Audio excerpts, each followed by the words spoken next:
حضرت صلی اللہ علیہ وآلہ وسلم نے فرمایا، مجھے دوزخ دکھائی گئی تو اس میں زیادہ تر عورتیں تھیں جو کفر کرتی ہیں۔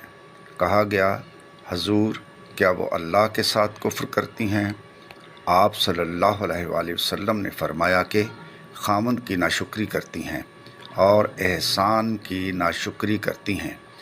اگر تم عمر بھر ان میں سے کسی کے ساتھ احسان کرتے رہو، پھر تمہاری طرف سے کبھی کوئی ان کے خیال میں ناگواری کی بات ہو جائے تو فوراً کہہ اٹھیں گی کہ میں نے کبھی بھی تجھ سے کوئی بھلائی نہیں دیکھی۔ صحیح بخاری، حدیث نمبر 29۔